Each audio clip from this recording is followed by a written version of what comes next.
Medyo pagod na ang grupo mula sa mahabang paglalakad patungong Saffron City. Nakita ni Max ang isang radio tower, ngunit may lumitaw na isang Caterpie.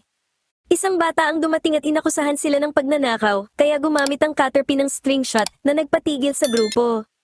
Inakusahan sila ng bata ng pagnanakaw sa loob ng lab at isang siyentipiko ang dumating sakay ng isang jetpack. Nagpakilala siya bilang Dr. Gordon at gamit ang makina sa kanyang ulo, na gumagana tulad ng future sight, natukoy niya na may naghihintay na limo driver para sa mga bida, pero sinabi ng mga bida na papunta lang sila sa Saffron City. Humingi ng paumanhin ang bata, at sinabi naman ni Ash dito na hindi nila alam na ang buong kagubatan ay isang lab. Ang bata ay si Xander at nagpakilala rin ng mga bida sa kanya. Sinabi ni Ash na nasisigurado niyang malapit sa isa't isa sina Xander at Caterpie, at kinumpirma naman ito ni Xander at sinabi na ito ang kanyang unang Pokemon. Nandito siya para mag-aral upang maging isang trainer sa ilalim ng pagtuturo ni Dr. Gordon. Ibinahagi ni Dr. Gordon na gumagawa siya ng mga imbensyon para mas mapadali ang buhay ng mga tao at Pokemon. Isa sa kanyang mga imbensyon ay isang mikropono, kumakanta siya at ginagaya ng Jigglypuff sa mikropono ang tunog na parang gumagamit ito ng sing, kaya nakatulog si Gordon. Nakita ng Team Rocket ang mga makina at naisip na dapat nilang kunin ang mga blueprint, ngunit pinaalalahanan sila ni Jessie na gumamit ng string shot ang Caterpie sa kanila kagabi, kaya sinabi ni na James at Meowth na sa pagkakataong ito ay palihim silang papasok at kukunin ang mga blueprint habang abala sina Dr. Gordon at Xander sa mga bida. Itinuro ni Dr. Gordon sa mga bida ang daan. Nagpaalam sina Gordon at Xander, ngunit may naramdaman ng Caterpie at pumasok sa loob ng lab. Ninanakaw ng Team Rocket ang mga blueprint, ngunit dumating ang lahat. Inilabas ni Jessie si Survivor, ngunit sinabihan sila ni Meowth na tumakas na lang sila.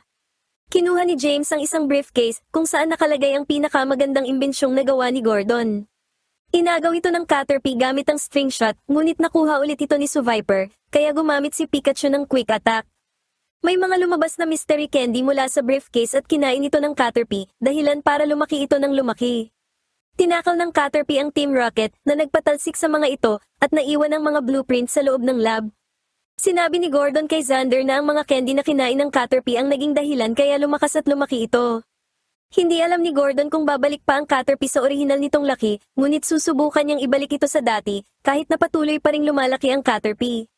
Sinabihan ni May si Xander na ibalik ang Caterpie sa loob ng Pokeball, ngunit hindi pa ito nahuhuli ni Xander sa Pokeball. Naging napakalaki ng Caterpie kaya nawasak nito ang bubong. Lumabas ang Caterpie at nagtungo mismo sa lungsod.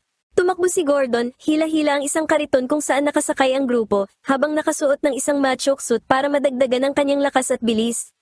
Nakarating sila sa radio tower, kung saan umakyat ang Caterpie. Dahil sa laki at bigat nito, napabagsak ng Caterpie ang itaas na bahagi ng tore.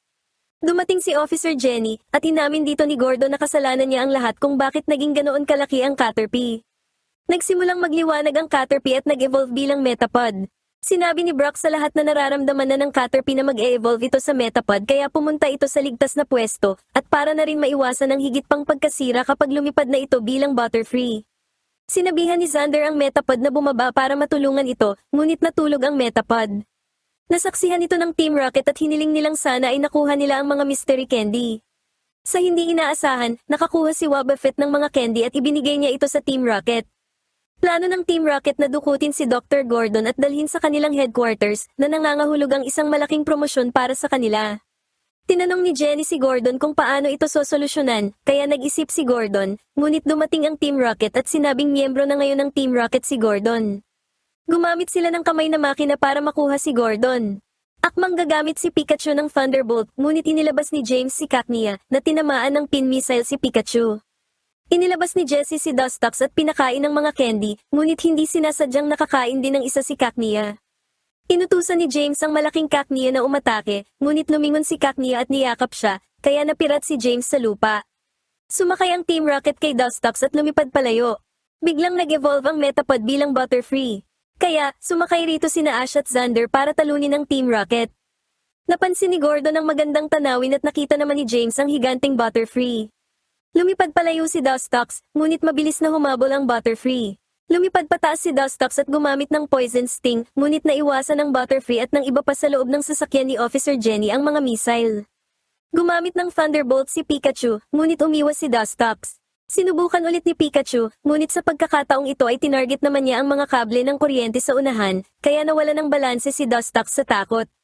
Gumamit ang Butterfree ng Supersonic na nagpalito sa Team Rocket at kay Dustox. Bumalik si Dustox sa orihinal nitong laki, kaya nahulog ang Team Rocket, ngunit nasalo ng Butterfree si Gordon, habang bumagsak naman sa lawa ang Team Rocket.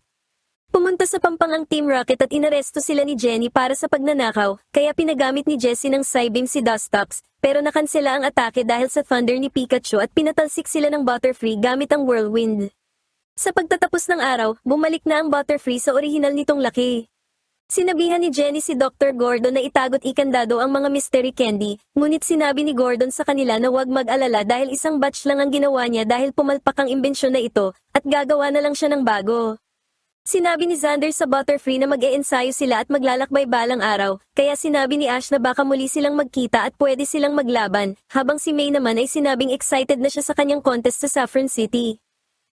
Sa wakas ay nakarating na ang grupo sa Saffron City. Bago ang contest, inilabas ni May ang kanyang mga Pokemon para makita ang gusali, ngunit hindi interesado sina Munchlax at Squirtle. Ipinaalala ni Max kay May na hindi pa sila nagagamit sa isang contest kaya hindi sila excited. Sinabi ni May na hindi pa siya nakapananghalian dahil sa kakaisip na maunahan si Drew sa pagkuha ng kompletong mga ribbon. Nakita nilang may mga taong pumapasok sa gusali kahit na bukas pa magsisimula ang contest. Tinanong ni May ang isang tao kung bukas na ba ang bulwagan, na kinumpirma naman ito, kaya pumasok sila para makita ang entablado, upang maplano ang kanilang mga estratehiya. Pumasok sila sa gusali at nakita ang isang malaki at napakagandang entablado. Tinanong siya ni Brock kung aling Pokemon ang kanyang gagamitin, ngunit napaisip siya. Nakita nila si Vivian, ang announcer mula sa Hoenn Contests, ngunit iba ang hitsura nito. Inilabas nito ang kanyang SPN para suriin ang mga ilaw. Gumamit si SPN ng Swift at pagkatapos ay kinontrol ito ng Psychic. Dumaan si SPN sa gitna ng mga bituin habang ipinapakita ang kanyang kagandahan. Tila nabighani si Squirtle at lumapit dito. Gumamit si Squirtle ng bubble at may mga kislap na lumabas mula rito. Kinuha ni May si Squirtle, ngunit pumiglas ito, kaya naniwala si Vivian na gusto nitong magtanghal. Sumang-ayon si May, bagaman kailangan muna nilang mag-ensayo. Nagtaka si May kung bakit hindi siya namumukhaan ni Vivian, gayong ito ang announcer at nagbigay sa kanya ng mga ribbon sa Hoenn, ngunit sinabi ng babae na siya ay si Lilian, ang nagsisilbing announcer sa rehiyon ng Kanto, at ang announcer na nakilala ni May sa Hoenn ay ang kakambal nitong si Vivian. Hindi alam ni May kung ano ang kalalabasan ng pagtatanghal kasama si Squirtle, ngunit nagpasya siyang hindi gamitin sina Skitty o Beautifly, dahil gusto niyang magtanghal ang mga Pokemon na kamakailan lang niya nahuli. Narinig ni May mula sa intercom na maayos na ang kanyang mga Pokemon at pumunta upang kunin sila, ngunit nagulat siya nang makita si Harley. Dumating si Jessie, na nakasuot ng damit pang formal, o dress, para mag-qualify, ngunit sinabi sa kanya ng receptionist na hindi pwede ang kanyang contest entry pass. Sinabi ni Jessie na siya si Empress Jessie Bella at mahalagang tao siya, ngunit nagpaliwanag ang receptionist na pang Hoenn ang kanyang entry at kailangan niya ng pangkanto. Binigyan siya ng receptionist ng bagong card, kaya nakapasa siya para sumali sa contest. Iniisip niya na mananalo sila ng maraming pera kapag naging isa siyang top coordinator, ngunit ipinaalala sa kanya ni Meowth na hindi pa siya nananalo ni isang ribbon at ang naging tugon niya rito ay sinipa niya ito sa ulo. Gusto rin niya ang kakniya ni James at sinabing kailangan niya ng bagong simula. Inisip ni Meowth na baka mapalapit siya kay Cacnea at mapanalunan ng ribbon na iyon. Inilabas ni James si Cacnea, na niyakap siya sa muka, kaya sinabi ni Meowth kay Jessie na ganyan ang ugnayang kailangan niya. Sinabi ni Harley na nagboluntaryo siya para sa pag-aayos ng contest. Ikinwento niyang ibinigay niya ang kanyang Cacturne kay Joy dahil nilalagnat ito, at dahil sa kabaitan na ipinakita sa kanya ni Nurse Joy, nakaramdam siya ng hiya sa mga ginawa niya noon at nagpa siyang muling magsimula sa pamamagitan ng pagtulong. Narito rin siya para sa contest at sinabi niya kay May na sa contest na ito ay maaaring magpalit ng Pokemon sa pagitan ng una at ikalawang round. Sinabihan ni Max si May na huwag maniwala kay Harley, kaya sinabi sa kanila ni Harley na nagbago na siya, ngunit lahat sila ay may pagdududa rito. Dumating si Joy, kaya nagtanong si Harley kung totoo ba ang sinabi niya, na kinumpirma naman ni Joy. Sinabi ni Harley kay Nurse Joy na mga kaibigan niya ang mga bida, at sinabi ni Joy sa kanila na malaking tulong si Harley. Dagdag pa rito, sinabi ni Joy kay May na hindi niya kailangang magpalit ng kanyang Pokemon sa pagitan ng mga round kung hindi niya gusto. Sinabi ni Joy na nasa napakagandang kondisyon ang mga Pokemon ni May at kahit sino sa kanila ay magandang gamitin sa contest. Nagpasya si May na gamitin sina Combusken at Squirtle para sa contest. Pinuri ni Harley ang kanyang mga Pokemon, kahit na hindi pa rin sigurado si Max kung pagkakatiwalaan niya ito. Nagtanong si Harley kung nakapagparehistro na ba siya, na nakalimutan naman ni May, ngunit sinabi sa kanya ni Harley na maaari pa siyang magparehistro hanggang alas 11 ng umaga bukas. Inilabas ni Jessie si Cacnea na nagulat nang makita siya, kaya sa halip ay niyakap nito si James. Sinabihan ni Meowth si Cacnea na kailangan nitong yakapin si Jessie dahil kailangan nilang magkaroon ng ugnayan sa isa't isa. Niyakap ni Cacnea si Jessie at sumigaw naman si Jessie sa sakit. Sinabi ni Harley na nakasalubong niya si Drew, kaya sinabi rin ni May sa kanya na nakita rin nila ito. Napulupot si Cacnea sa buhok ni Jessie, kaya lumapit ang grupo para tingnan kung ano ang nangyayari. Kinuha ng isang tsansi sina Jessie at Cacnea at dinala sa operating room, kaya tinawag ni Joy si Harley para tulungan siya. Nakita ni na James at Meowth ang mga bida at ang iba pang mga tao na pupunta sa contest, kaya nagplano silang hulihin ang mga Pokemon nito, para magtagumpay si Jessie. Gustong mag-ensayo ni May, kaya nagmungkahi si Ash ng isang laban.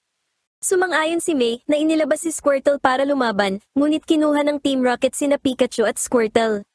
Napansin ng mga bida na nawawala si Jessie, ngunit binaliwala ni na James at Meowth ang katotohanan iyon. Inutusan ni Ash si Pikachu na gumamit ng Thunder, ngunit kinansela niya ito dahil baka matamaan si Squirtle. Sinabi ni Joy na kailangan nilang gupitin ni Harley ang buhok ni Jessie, kaya labis na nagulat si Jessie at nawala ng malay.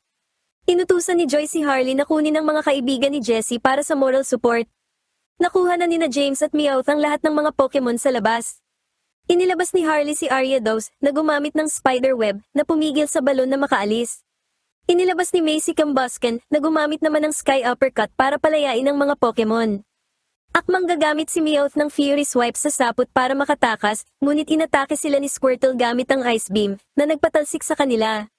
Nagulat si May dahil nakakagamit na pala si Squirtle ng Ice Beam, bagaman sinabi sa kanya ni Brock na baka paraan ito ng pasasalamat sa kanya ni Squirtle para sa suportang ibinigay niya rito mula pa noong una silang magkita. Pinasalamatan ni Ash si May sa pagliligtas sa mga Pokemon, ngunit sinabi ni May na sina Harley at Ariados ang dapat pasalamatan dahil sila ang pumigil sa Team Rocket. Nakipagkamay si May at binati si Harley ng good luck para sa contest. Sa gabi, nagulat si Jessie nang marinig na sinubukang hulihin ni na James at Meowth ang mga Pokemon para manalo siya. Sinabi ni Jessie na kaya niyang manalo kasama si Cacnea, gayunpaman, kahit mas maikli na ang kanyang buhok. Kinabukasan, pumunta si May para magparehistro, ngunit nalaman niya na hindi siya makakasali dahil hindi gumagana sa kanto ang card mula sa Hoenn, at huli na rin siya para sa pagpaparehistro. Sinabi ni May na sinabihan siya na pwede raw ang card mula sa Hoenn, at alas 11 ang deadline, hindi alas 10. Tumanggi ang receptionist na papasukin siya dahil sinabi nito na nagkakamali ang taong nagsabi sa kanya nun. Labis na nalungkot si May dahil nagsinungaling na naman sa kanya si Harley. Dumating si Lillian at tinanong ang receptionist tungkol sa problema. Sinabi nito na may nagbigay kay May ng maling impormasyon tungkol sa Hoenn Pass at sa deadline.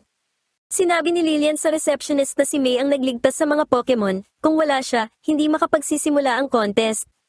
Gumawa ng exemption ang receptionist at binigay kay May ang card para sa Kanto Contest, ang lalagyan ng ribbon, at ang rehistrasyon para sa contest ng Saffron City. Sinabi ni Lillian na maaari siyang pasalamatan ni May sa pamamagitan ng pagbibigay ng magandang palabas at umalis. Nakita ito ni Harley, ngunit nangako siyang sisiguraduhin na mananatiling walang laman ang lalagyan ng ribbon ni May.